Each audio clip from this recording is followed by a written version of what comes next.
Começa agora Justiça Federal em Debate, o canal de podcast da AJUF. Olá pessoal, olá ouvintes, estamos começando mais um episódio do podcast Justiça Federal em Debate.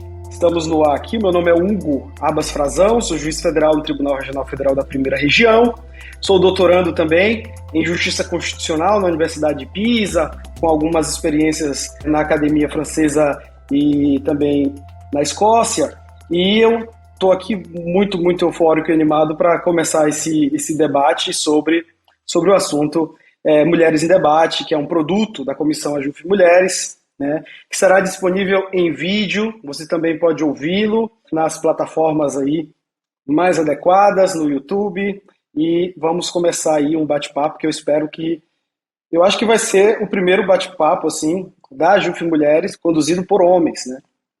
Eu acho que nós estamos aí quebrando um paradigma, mas, sobretudo, avançando, né? Porque as pautas da AJUF Mulheres costumam ser letramento para mulheres da magistratura e não só, mas eu acredito que também letramento para os homens, né? Homens que também são apoiadores de causas de gênero, causas com perspectiva de gênero, causas feministas. Então o episódio de hoje traz um tema que precisa entrar na seara dos principais debates, discussões da sociedade, principalmente para o fim de discutir as iniciativas, né, de combate à misoginia, né, de combate ao reforço do machismo, que nós falaremos hoje, de masculinidade e red pill, né.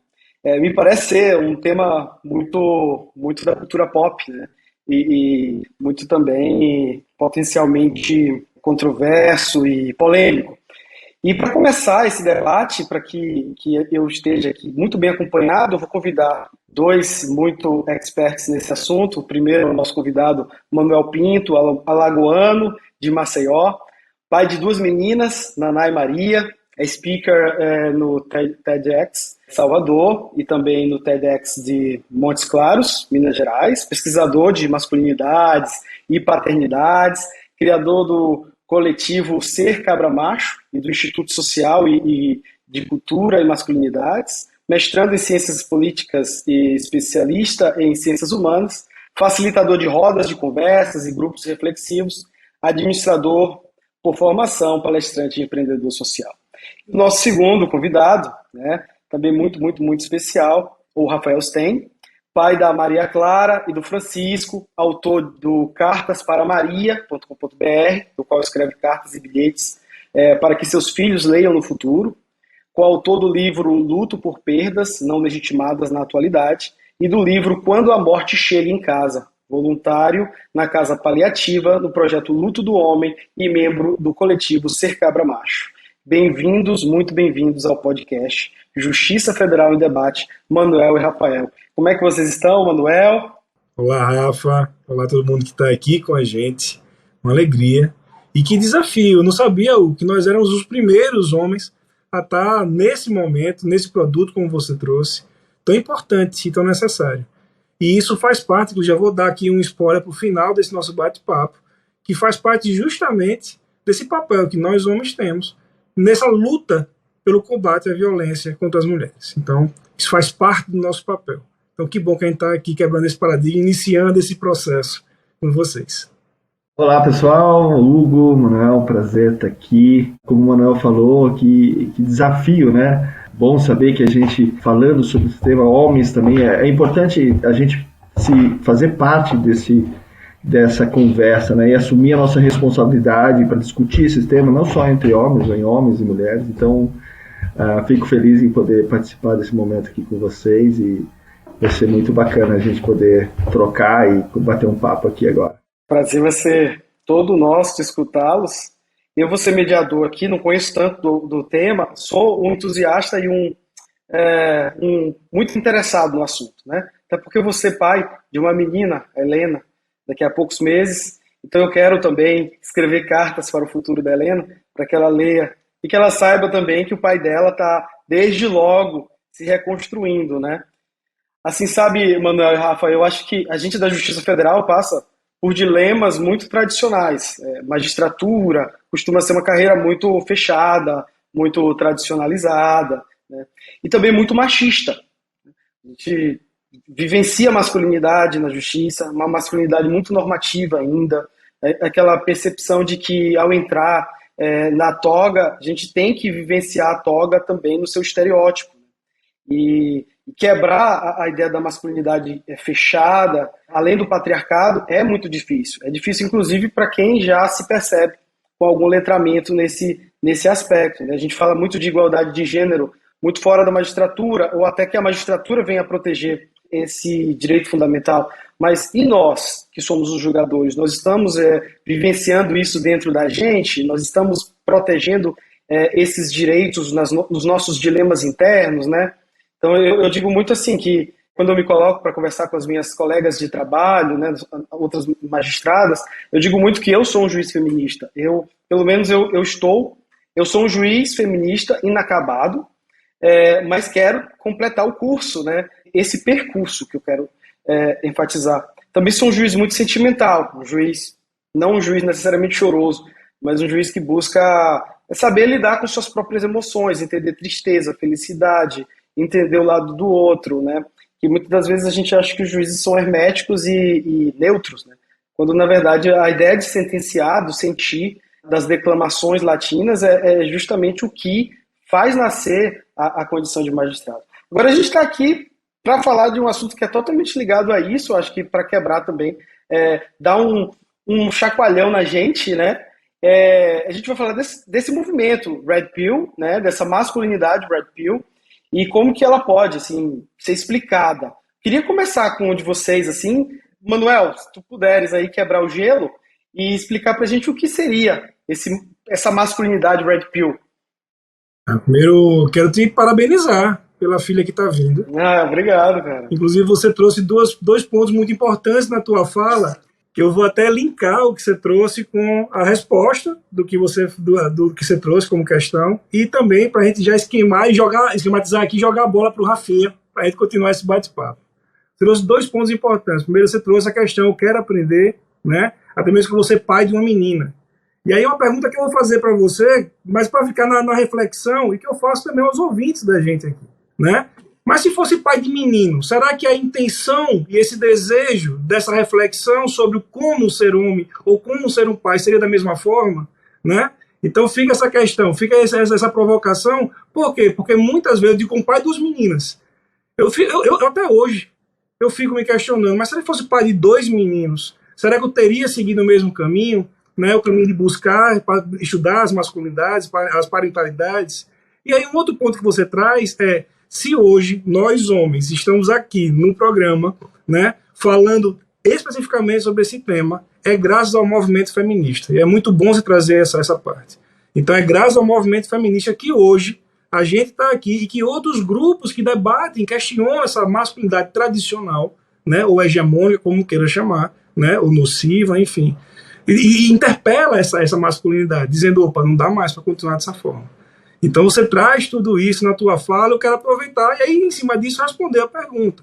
Não apenas, inclusive até Hugo e Rafa, assim, e todo mundo que está com a gente aqui, não vamos dar muita bola para o movimento Red Pill e para outros movimentos, assim, vamos explicar, falar sobre isso, mas tenha cuidado também de não dar muita mídia para esse povo, porque é importante entender que eles existem, entender esse recorte, de onde vem, de onde nasce, mas entender que tem um aprofundamento aí que a gente precisa chegar. E a gente vai chegar nele já, que eu vou jogar essa bola pro Rafa, que eu vou jogar a bola, pegar a batata e sacudo para ele. Então, assim, esse movimento, o Red Pill, assim como o MGTOW, assim como o Incel e outros movimentos que existem, eles vêm muito dessa ideia de combater essas ondas feministas. Então, é uma forma de combater a opressão feminina. Olha que absurdo falar sobre isso. A opressão feminina. Então, o Red Pill, falando especificamente do Red Pill, ele se baseia, inclusive, no filme Matrix.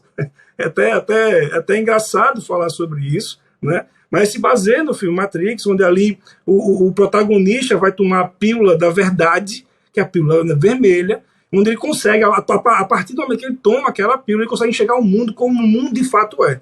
E então, esses homens que participam desse movimento Red Pill são homens que tomaram essa pílula e que, a partir dali, percebem que, na verdade, eles estão sendo oprimidos pelas mulheres.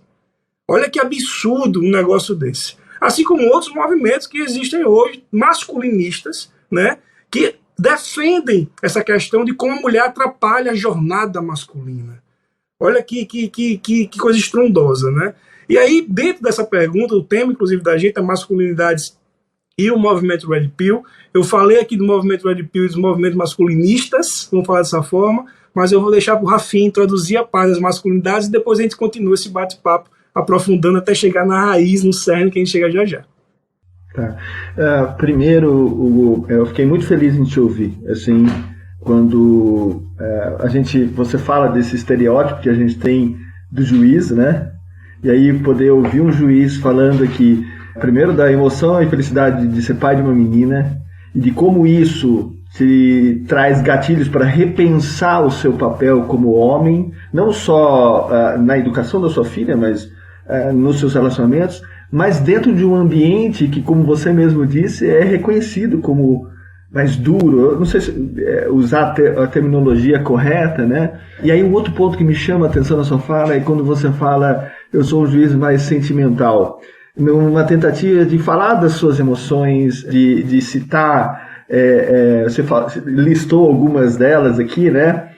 Mas numa sociedade em que nós homens somos proibidos de nos expressar e que expressar o sentimento é um sinal de fraqueza, ouvir de um juiz que ocupa uma posição que talvez possa ser uma personificação, né, de um estereótipo duro, ouvir de você falar que faz parte do seu cotidiano essas reflexões e que você, ao conversar com as suas colegas de trabalho, se considera alguém em aprendizado, em movimento, querendo aprender, isso é muito bom, assim dentro de um movimento que a gente faz parte, eu, Manuel, dessa busca por criar espaços e ser espaço para a gente discutir esses e outros temas, poder estar aqui hoje, eu acho que é muito significativo sua presença, um juiz com essas reflexões. Então eu queria deixar só registrado aqui de como foi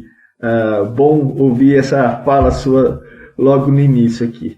Então, antes de seguir aqui o que o Manuel brilhantemente aqui introduziu. Cara, inclusive aproveitar esse exemplo que você trouxe, já dá tempo de iniciar essa parte, que foi a parte das masculinidades ligadas a esses movimentos masculinistas que surgiram, né? Então, quando você fala da sua sensibilidade, inclusive, eu entro, acho que é importante também salientar isso, eu entro nesse desejo por estudar masculinidades e estudar parentalidades, não foi pelo amor, foi pela dor. Né? Eu passei situações de violência na minha infância e depois, com uma de minhas filhas, que também sofre uma grande violência, imagine uma violência sofrida com uma filha sua, isso dói em você de uma forma totalmente diferente do que uma dor diretamente contigo. Então, a partir dessas dores é que eu adentro nesse universo. Inclusive, quando eu adentrei nesse universo para debater, eu adentrei muito pela porta desse meio jurídico. Por quê? Porque eu comecei a trabalhar como ouvinte em grupos reflexivos que trabalhavam com homens autores de violência apenados pela Lei Maria da Penha. Que até então não era uma coisa obrigatória, mas já existiam esses movimentos que já conversavam com esses homens e faziam um trabalho muito efetivo, até hoje, onde, inclusive, alguns municípios, a redução da reincidência chegou até ali a 0 em alguns anos, né? Então, é efetivo esse trabalho. E aí deu para ver como no meio jurídico, agora falando diretamente para esse público, se tem, de fato, um machismo muito latente, e além da questão de gênero, uma questão de raça também muito latente, porque são questões que não se dissociam.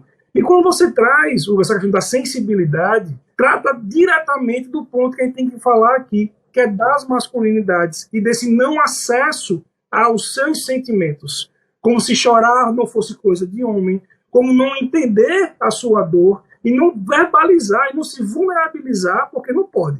Porque se você é macho mesmo, você segura a sua dor, dê conta. Levanta a cabeça, segura esse choro e vai.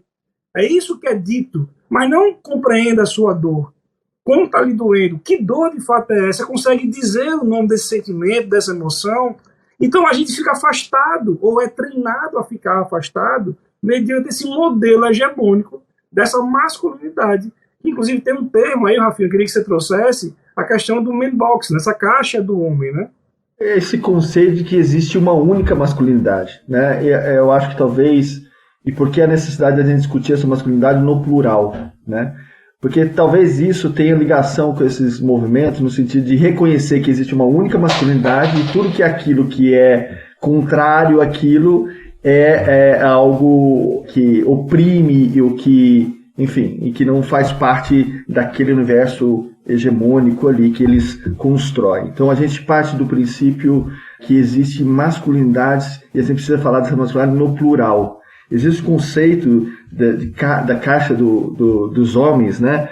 Se não me engano foi o Tony Porter que criou esse conceito num TEDx, inclusive, que ele fala desse conceito, que traz algumas características do que é ser homem, né? Então o homem é forte, que ele não pode demonstrar as suas emoções, que ele tem que ser hétero, que ele tem que viril, ele não pode falhar, né? E tudo que está fora disso não é homem, não é considerado homem, é coisa de mulher, enfim. Talvez a gente entender que é importante que a gente reconheça que existem múltiplas formas de ser homem e que essas formas não são fixas, elas, né, ou imutáveis, né?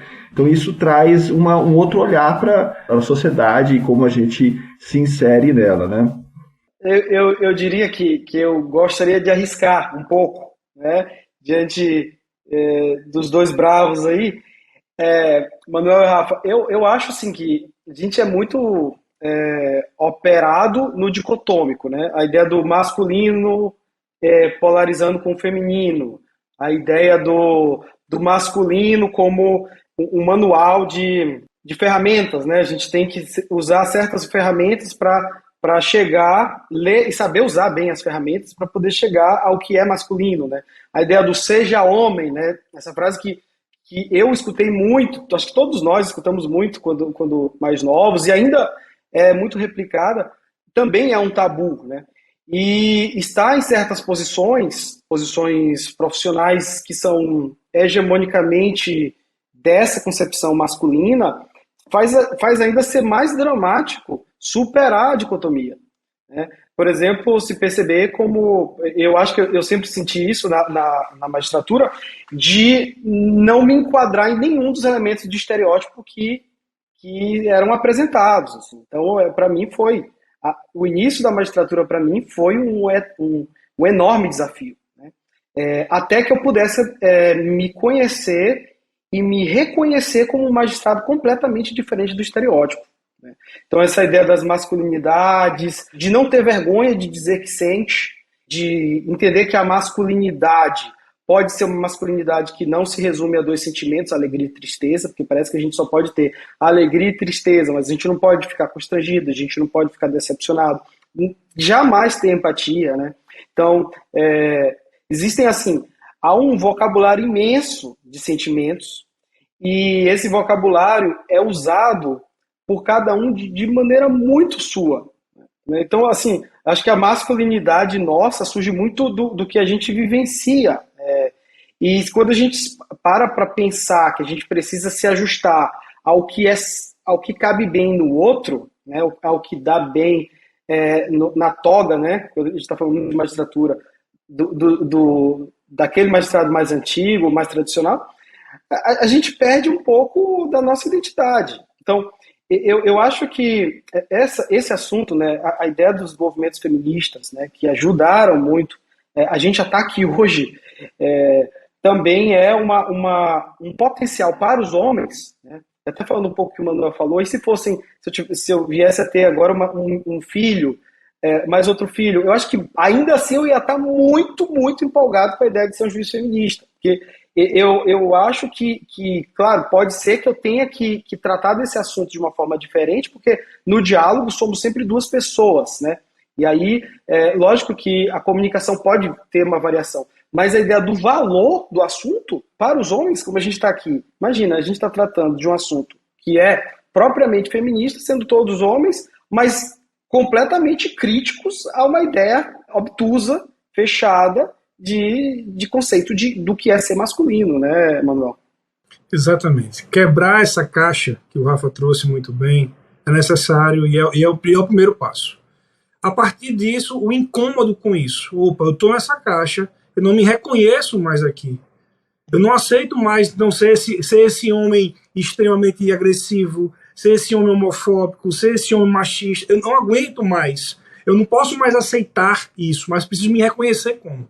Esse reconhecer-se é necessário. Eu preciso entender, sim, o que há em mim de machismo, o que há em mim de racismo, o que há em mim de misoginia. Eu preciso entender e reconhecer, e preciso, a partir disso, me incomodar e dizer, não dá mais. Tanto que hoje o escopo que a gente utiliza até no nosso trabalho, no nosso dia a dia, a gente até usa uma ideia que vem muito dos grupos, por exemplo, como dos grupos reflexivos, como o NA, o AA, que é um dia de cada vez. É muito isso, é a cada 24 horas. Opa, nessas 24 horas eu não fui machista, consegui, amanhã eu vou tentar novamente.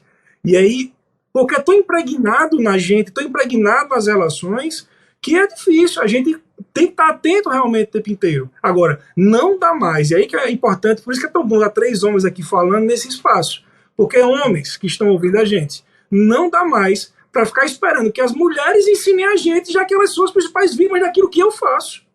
A gente precisa se reconhecer como, sim, o principal vetor dessas violências, e a partir disso se reconhecer e dizer não dá mais. E entender que não é porque eu sou o principal vetor que eu vou ficar, não. Já que eu sou o principal vetor, também sou uma das principais formas de resolver esse espaço de violência. Então a gente precisa, dentro da nossa casa do homem, aí eu vou trazer um conceito da Valesca Zanetti, a Zanetti fala muito sobre ele, na verdade, que inclusive é uma pós-doutoranda aí da UNB, maravilhosa, que eu amo de paixão. E a Zanello fala muito sobre a casa do homem e da importância de nós homens tretarmos, ela fala desse termo, tretarmos mais entre a gente. Acabar com essa broderagem tóxica, nociva, onde a gente é coberta aquela atitude sexista, aquela atitude machista, aquela atitude extremamente misógina do outro. Tanto que esse berço do Red Pill, inclusive, e de todos os outros grupos masculinistas, vem dessa misoginia. É importante até falar rapidamente, me permita, Hugo, a gente falar rapidamente sobre isso. As pessoas ainda no Brasil ainda têm um conceito muito de gênero, por exemplo, como se fossem apenas 3 coisas, basicamente. Como se fosse a questão do sexo biológico, ou da orientação sexual, ou da interpretação de gênero. Mas gênero é muito mais do que isso. Gênero é uma questão social, comportamental. É muito mais global do que esses 3 tipos que a gente colocou aqui.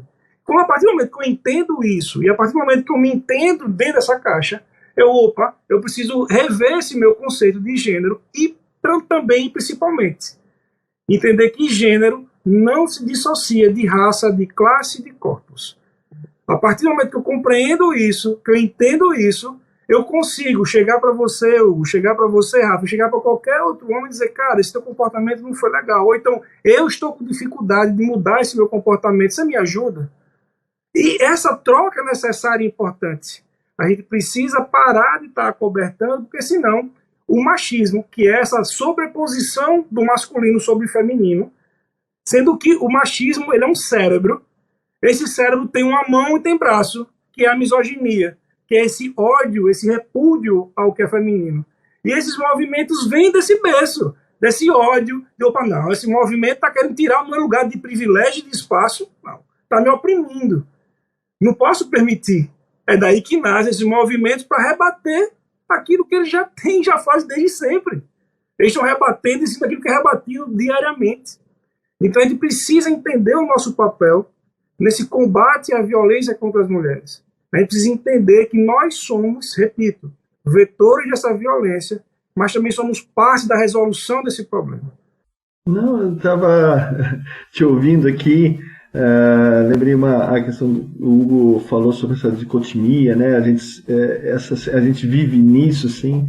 E lembrei de uma fala, a gente conversou recentemente, Manuel, sobre uma fala do Gilberto Gil. Ele foi questionado em algum momento, se não me engano, no programa Roda Viva, sobre o fato de ele, de certa forma, externar ou ter comportamentos mais femininos. Não sei se foi exatamente assim a pergunta. E aí ele responde de forma bem direta, simples, né? Olha, até onde eu me lembro, eu nasci de um pai e de uma mãe, né? Eu tenho traços tanto da educação e trago do meu pai e trago da minha mãe. E eu não posso deixar de reconhecer que minha mãe é uma mulher, né? E eu trago essa mistura. E ao reproduzir esse comportamento masculino vindo do meu pai, o feminino da minha mãe, eu não estou querendo... Ele usou o termo de estereotipar, não sei o que, é natural. Então a gente tem esses dois lados, né? Então quando a gente é convidado, enfim, desde pequeno a matar esse feminino e exercer uma única masculinidade, né? E aí depois, quando a gente vai para o mercado de trabalho, quando você chega, como você falou, dentro do magistrado, aí você tem que ter um comportamento, e aí você perde essa identidade do quem é você. A gente é convidado, mais uma vez, a matar esse feminino que é intrínseco, a gente possui ele, né? Então, ao falar dessa dicotomia, me lembrei dessa frase do Gilberto Gil que me marcou bastante, assim, né? Como a gente é convidado a matar esse feminino. E o Manuel falou muitíssimo bem, assim, essa questão da gente se reconhecer como homem, fazendo parte dessa misoginia de como reprodutor, né? E a importância de, uma vez reconhecendo machista, racista, a gente entender, assim como ele disse, que é todo dia, né? É reconhecer, olha, hoje eu não fui, hoje esse comportamento foi, é um exercício mesmo, porque esse histórico que a gente traz, essa questão estrutural que está impregnada na nossa sociedade, a gente vem replicando ela sem ter a consciência dela. Então, é muito importante, assim, primeiro, esse reconhecimento. E aí, volto para uma fala sua, Hugo, quando você fala, a gente vai seguindo esse comportamento como um efeito manada, seguindo, e a gente vai perdendo a identidade do que a gente é, né? Do que a gente, enfim, do que eu quero ser, eu quero exercer a minha profissão, como você falou, de uma forma mais, não sentimental, você usou, mas assim, levando em consideração que eu tenho esses sentimentos e que em algum momento eu vou sentir eles, né? Então eu acho que ter essa consciência de que a gente faz parte disso, reconhecer que a gente, esse autoconhecimento do que a gente é, do que a gente quer, nos dá a liberdade de a gente exercer a nossa masculinidade do jeito que a gente deseja, não seguindo esses padrões e combatendo, aí como o Manuel falou, de forma bastante assertiva, esse comportamento que exige que a gente, de certa forma, ao exercer essa masculinidade, acabe exercendo também essa violência, né? Complementando o que os dois, né, Manuel, cara, excelente, e Rafa também falaram, eu diria uma coisa, assim, eu acho que ser anti essa masculinidade tóxica é ser muito corajoso, porque se a gente vai conceber esse debate aqui dentro da teoria do poder, a gente pensa o seguinte, é muito mais confortável para quem quer ascender no poder reproduzir as estruturas que já estão postas, assim, a escada já está colocada, né? Então, quando a gente vai, por exemplo, toda inovação é muito turbulenta, ela causa uma aflição interna no coletivo, até entre as pessoas que apoiam a inovação. Sobretudo, ratifica assim, aquela vontade dos críticos de continuar torcendo para que dê tudo errado. E quando a gente vai, por exemplo, exercitar essa coragem nos nossos lugares, né, nos nossos escritos, nos nossos podcasts, na sociedade, com os nossos filhos, em qualquer espaço público, a gente precisa advertir, né? A gente não pode ficar calado, né? A gente precisa reagir, a gente tem que ter um timing muito bom, né? Não dá para... eu aprendi, sabe, que não tem como, para esses assuntos, a gente guardar para depois o que tem que falar. Eu acho que se é para advertir, se é para educar, a gente precisa educar no momento certo. E outra, essa educação não é só para quem está recebendo a comunicação, é para a gente também. Quando eu digo que a gente está em letramento, nós como homens, né, nós estamos nos descobrindo como no nosso lado masculino e no nosso lado feminino todos os dias, né, a gente também precisa saber que a gente está sendo letrado a partir dos nossos próprios comportamentos, sabe? É chegar em casa e falar assim, hoje foi massa, porque hoje eu fui e adverti uma pessoa que estava sendo misógina pra caramba, racista pra caramba, e não, essa pessoa recebeu, independentemente, e outra. Muitas das vezes a gente pensa que não, mas a gente recebe o respeito daquela pessoa que está sendo preconceituosa pra caramba. Porque ela vê assim, caramba, ninguém nunca me falou isso, e essa pessoa foi muito sincera. Eu acho que advertir tem que ter timing, tem que ser sincero. Eu acho que a gente tem que entregar mesmo como pedagogia. Né? A gente fala hoje de pedagogia da Constituição, pedagogia do direito, pedagogia também do conceito do feminino, do feminismo como movimento. Para a gente, para os homens, assim, eu acho que as mulheres estão crescendo muito nesse sentido. E nós? Será que a gente está sendo provocado o suficiente dentre os nossos parceiros, né, como foi, acho que foi o Manuel ou o Rafael colocou, para sair dessa zona de conforto, né? Eu não sei, assim, eu vou jogar essa pergunta para vocês e já vou pedir para que vocês talvez digam aí um adeus, um até logo, para a gente fazer o Masculinidade Tóxica 2 e talvez até recomendem alguma coisa para os nossos leitores, ouvintes, poderem continuar estudando sobre o assunto. Dá uma alegria te ouvir, cara, de verdade. Conhecendo esse espaço, esse universo jurídico, ouvir você de fato dar um sopro de esperança, mesmo. E eu digo isso, não estou falando aqui para lhe agradar, não. Estou falando isso de coração mesmo. Tá? A gente, inclusive até brinco, dizendo o que eu vou dizer agora, que eu digo nesses meus quase 10 anos aí de caminhar, eu vou escrever um livro que é Como Perder Amigos e Irritar Pessoas em 5 Passos. Porque a quantidade de amigos, entre aspas, que eu perdi por conta justamente desse espaço de, cara, não olha assim. Ou então, cara, eu não vou sair para beber com você se você não está nem sequer vendo seu filho e pagando uma pensão, jamais. Sabe? No mínimo, ali não vou. Sabe? Cara, seu comportamento foi extremamente sexista. Ou então, eu não faço parte mais de nenhum tipo de grupo de WhatsApp, por exemplo, só com homens.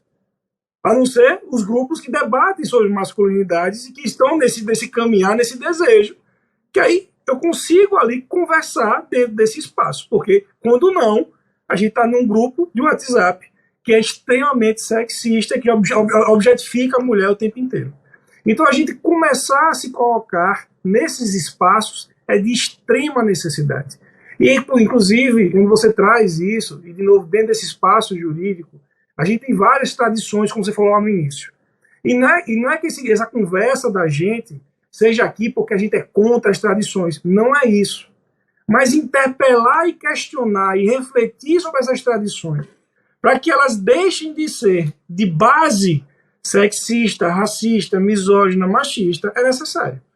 E aí se colocar nesse espaço, e é muito difícil, eu sei que é muito difícil, de fato, aí se colocar, já que a estrutura, como você falou, está posta. E se eu seguir o modelo, eu vou ter minha ascensão e vou seguir o padrão, tanto que a minha família espera de mim, que a sociedade espera de mim, e que as pessoas esperam de mim como homem. Então eu vou seguir, vou performar esse modelo que é mais fácil. Não dá. Ou a gente é antes, como você disse, ou a gente vai continuar performando e fazendo e mantendo o sistema como o sistema é e está. Veja, hoje foi um dia extremamente tenso em relação a várias questões ligadas à violência nas escolas, a violência que está acontecendo nas ruas. Hoje foi um dia em especial tenso em relação a isso.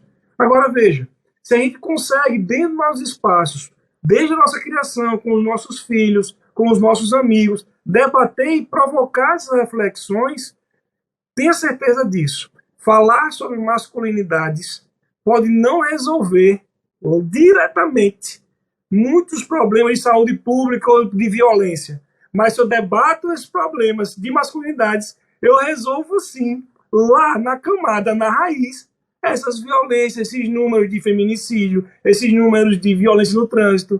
A gente consegue, debatendo sobre masculinidades, resolver ou pelo menos provocar uma reflexão que mude esses números lá na frente. Porque se a gente continuar performando essa masculinidade hegemônica sem questionar, a gente vai continuar sendo essa masculinidade nociva, extremamente algoz com a gente mesmo. E aí, só um ponto de passar para o Rafa, já finalizando. Pessoal, existe o coletivo Ser Cabra Macho, que inclusive agora vão fazer uma roda sobre misoginia, com 3 pessoas incríveis que vão estar com a gente, é gratuito. Então, todo mês a gente tem rodas gratuitas, procura lá o @sercabramacho. Além da gente, tem outros grupos espalhados pelo Brasil falando sobre isso. Pais Pretos Presentes, o PDH, que é o Papo de Homem, Homem Paterno. Você tem outros grupos aí grandes e importantes fazendo trabalhos que também são gratuitos, que são abertos, que trazem informação. É querer buscar essa informação. Repito, não dá mais para ficar esperando que me ensinem. Porque eu fui criado assim, ou então porque eu passei por isso. Chega, tá? Eu entendo, você passou por isso, eu te acolho, estou com você, mas a gente precisa andar. A gente precisa assumir a nossa responsabilidade. Então, conheçam o projeto coletivo Ser Cabra Macho, @sercabramacho. Temos rodas gratuitas e abertas para homens e mulheres, mensalmente. Inclusive, próxima roda vai falar sobre misoginia. Então, vem com a gente. Obrigado mais uma vez, Hugo. Obrigado pelo convite. E espero que esteja tocando e que toque o coração de vocês. Que bom, eu tô muito feliz desse nosso encontro aqui. O Hugo falou que é preciso ter coragem, né? Para a gente romper com esses modelos. Assim. Eu lembrei de um livro chamado Alma e Moral, do Newton Bonder, que virou peça, enfim, acho que recomendo a leitura, especificamente sobre essa questão da coragem. Vou tentar explicar mais ou menos o paralelo que eu fiz aqui quando eu ouvi a sua fala, né? A gente vive num padrão, num modelo, a gente é convidado a seguir um modelo de uma sociedade, como um organismo vivo, porque isso faz parte desse padrão, ao ter um padrão de sobrevivência mesmo. O organismo encontra um padrão e tenta manter. E quem está nesse padrão força que esse padrão sempre continue igual, né? Assim acontece com esses movimentos, né? Mas ao continuar nesse padrão, a gente não evolui, né? E a gente é fadado a morrer. Então, só conseguimos evoluir quando uma alma imoral rompe esse padrão e busca um comportamento que pode ser, né, diferente, que ao entrar nesse ambiente o sistema está pronto, e aí essa dificuldade, né? Só que a nossa sociedade sempre evoluiu porque tinha alguém que, como uma alma imoral, rompia esses padrões e era considerado louco, era considerado diferente. Como você falou, tem pessoas torcendo para que dê errado, etc. Mas a gente só evolui através dessas almas imorais, consideradas imorais, e que rompe o que hoje pode ser, né, considerado padrão e passe a questionar. Então, queria deixar essa mensagem de coragem, né, que que a gente, fazendo parte, considerando parte do sistema, né, eu não estou no trânsito, eu sou o trânsito, a gente faz parte disso. E aí que um desejo que todos nós possamos ser essas almas imorais, que a gente possa buscar isso, acreditar no que a gente é verdadeiro para a gente e questione esses modelos, essas tradições, como o Manuel disse. Hugo, eu fico muito feliz, quero deixar registrado, assim como o Manuel falou, foi uma grata surpresa poder te encontrar aqui hoje. Ver um homem dentro de um sistema que faz parte do nosso estrutura, né, que é tão difícil, né, a gente entende que esses problemas são estruturais, e ter um homem, um juiz, se questionando, falando de emoções, se colocando, de certa forma, no ambiente, demonstrando um pouco mais de vulnerabilidade dentro do ambiente que exige uma rigidez, como o Manuel disse, nos traz um pouco de esperança, de verdade. Dentro do nosso trabalho que a gente faz, a gente procura criar espaços e ser espaços para que essas conversas aconteçam, assim como o nosso, né? Não querendo ser modelo de maneira alguma, mas questionando, trazendo, o Manuel trazendo uma provocação, você respondendo com outra, a gente tendo essa liberdade de conversar, né? Sem receio de ser aquilo que a gente é. E então foi uma grata surpresa hoje aqui, fiquei muito feliz. Peço que, assim, vou deixar já aqui gravado, assim, o convite para que a gente possa, Hugo, estar junto outra vez. Agora, convidar você para ir lá no nosso ambiente, lá no nosso coletivo, discutir, porque vai ser a gente vai te receber com os braços abertos e fica registro aqui mais uma vez a felicidade de poder estar aqui junto hoje com vocês. Muito bom, muito bom. Obrigado, viu, Hugo? Manuel? Um beijo para vocês. Quem escutou, quem vai escutar aqui, vai achar que a gente treinou assim, né, o script, mas saiu tudo muito no improviso e foi. Mas assim, eu acho que foi massa. Com vocês aqui, eu me sinto. De vez em quando a gente precisa de acolhimento, né? Porque eu tenho aprendido que a gente não precisa muito de validação social, porque nós somos o barato nessa vida é sermos junto com as nossas diferenças mesmo, assim, eu acho massa ser um juiz diferente. Eu sendo justo, dormindo em paz, eu acho que eu tenho que curtir, cara. A vida tá passando e, tipo, a minha profissão é muito importante. Eu também sou muito importante para mim e eu acho que eu tenho que aproveitar essa vida para crescer, né? Parece que quando a gente está seguindo essas normativas, a gente vai ladeira abaixo e eu acho um desperdício de vida quando a gente não é de acordo com as nossas circunstâncias. Então, gente, foi o maior prazer. A gente vai ter que encerrar sem antes pedir para a Juf Mulheres para contratar a gente para um próximo episódio. Manuel, Rafa, foi um prazer enorme. A gente se encontra. Vai ser uma alegria. Tchau, pessoal. Até mais. Pessoal, um cheiro. Tchau. Tchau, gente. Muito bom. Até a próxima. Até mais. Você ouviu Justiça Federal em Debate, o canal de podcast da AJUF.